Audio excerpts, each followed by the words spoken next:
Now we are going to modify our exponential growth and decay models. So we will start by adding a drug intravenously.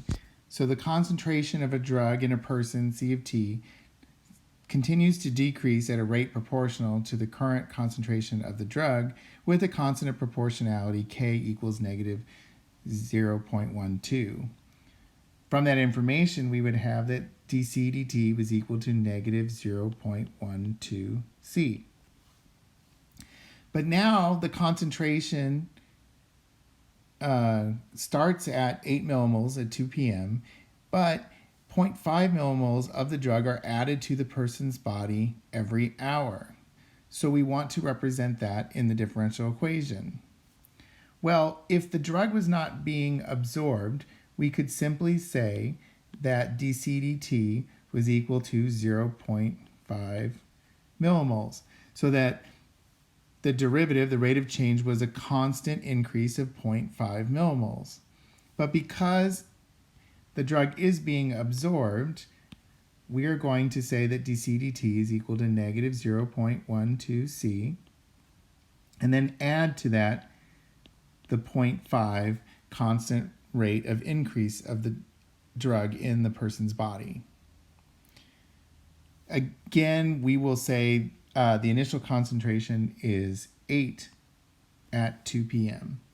And so now this is a slightly different kind of differential equation than the one we had before, because now instead of the derivative just depending on the constant or the concentration C, it also, we are adding the drug at a constant rate of 0.5.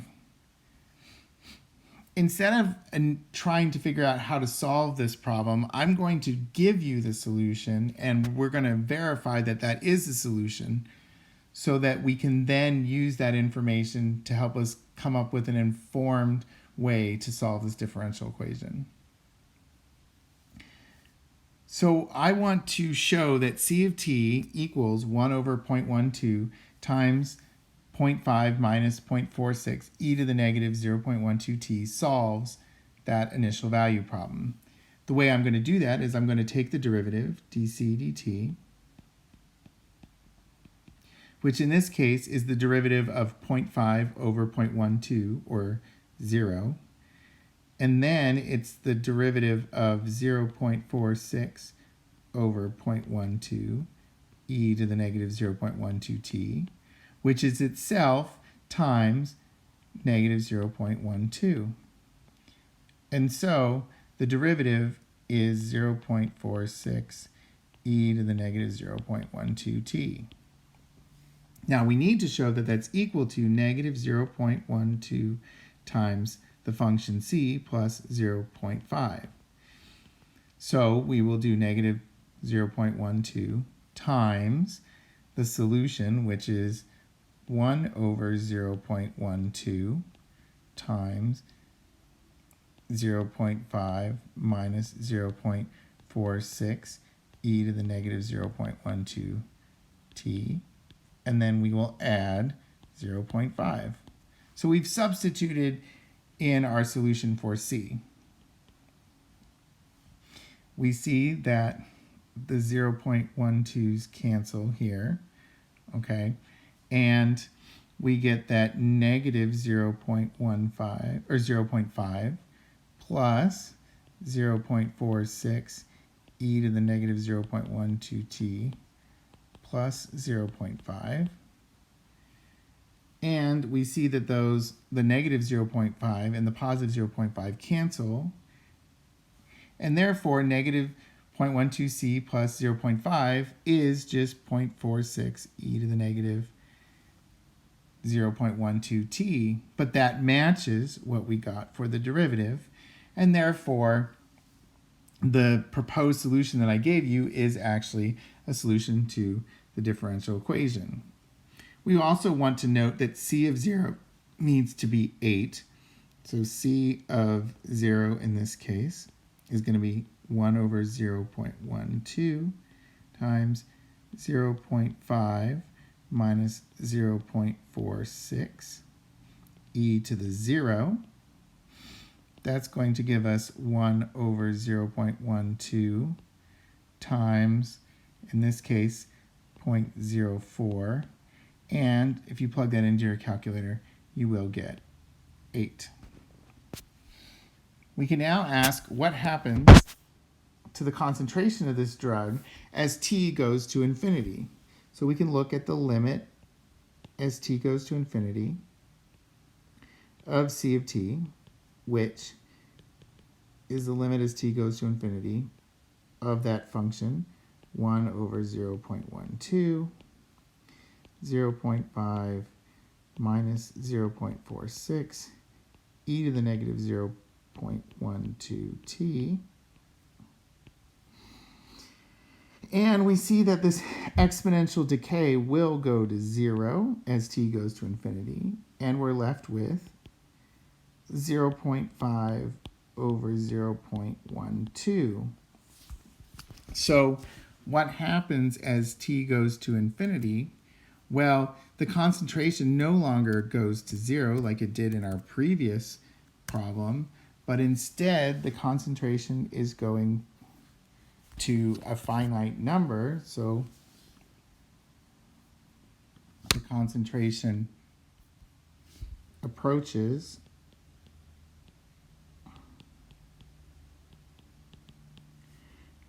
a constant,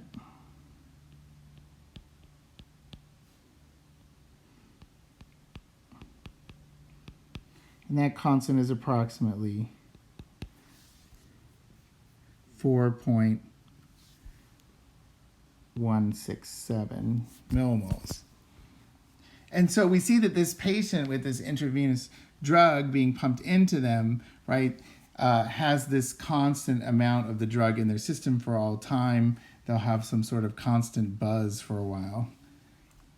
Now, a good question that you might want to ask is, what would happen if our initial concentration had been 0.5 divided by 0.12?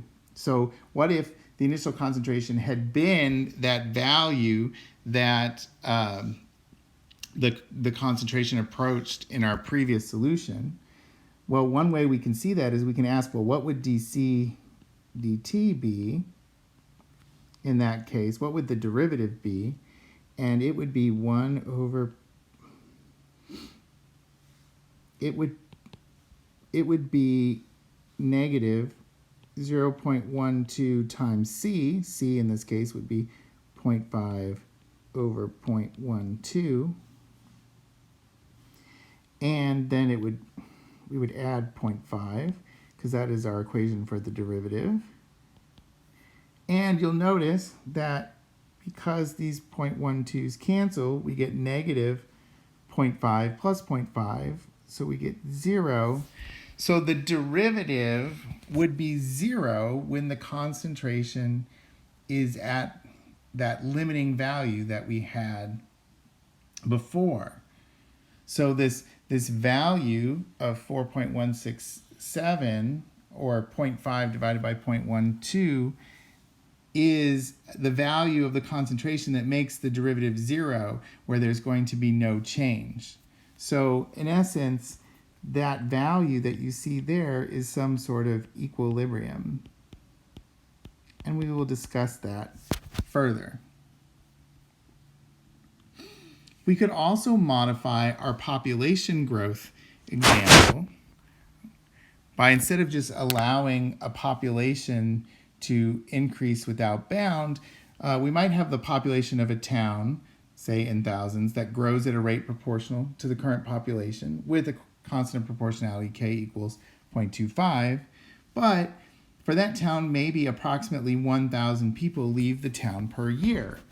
And so we would still have that the rate of growth is proportional to the current population, 0.25 times p, but people would be leaving at a constant rate, that constant rate being minus 1,000. Again, we'll have some sort of initial value, p of 0 equals p sub 0. And this would be an initial value problem that would describe a population where there's growth, but there's some sort of people leaving and emigration. Okay, both of these two problems that we just solved have a particular form. It is that the derivative, dy dt, is equal to a constant times y, but we're going to add another constant, rate, b. So the constant a, okay, is going to be that constant of proportionality. So that's going to be the growth or decay rate. And the constant b is going to be a constant increase or decrease in the quantity that we want to represent. Now you should see from the previous example with the concentration of the drug that our solution had a form of a constant times e to the at plus another constant d. So this would be a good guess for the solution of our differential equation. Before, when we didn't have the constant b in our differential equation, the solution was just ce to the at. So we could reasonably assume that maybe if we add a constant increase or decrease, that would add some sort of constant to our solution. Now, if we're able to plug this solution back into the differential equation and get that it satisfies the differential equation, then we'll know that this is actually the solution. So that's exactly what I'm going to do. I'm going to take the derivative of the solution. The derivative is going to be a c e to the at. The derivative of d, of course, is 0. And then I'm going to see what happens when I look at ay plus b. So that's a times our solution, c e to the at plus d, and then plus b. So that's a c e to the at plus ad plus b. And I want to note that these two quantities are supposed to be equal to each other. I could start matching terms and notice that ace to the at matches this ace to the at. And so that leaves me with the fact that ad plus b must equal 0 in order for the left and right hand sides of the differential equation to match. So that tells me that ad plus b is 0, and that says that the constant d must be minus b over a. Now I've figured out what the constant d would be in this situation, but what about c? I can use the initial value to figure that out. So y of 0, okay, is going to be a c e to the 0, okay, plus d. Okay, but d we just figured out, so I'm going to say that that's minus b over a. And then we know that that's supposed to be some initial value, y0.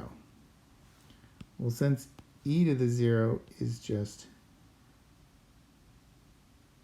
1, okay, so I've made one slight mistake here. So I'm going to just go back and erase that a, because y of 0 is supposed to be c e to the 0. So that comes from this solution, c e to the 0 plus d, d being minus b over a. I'm setting that equal to y0.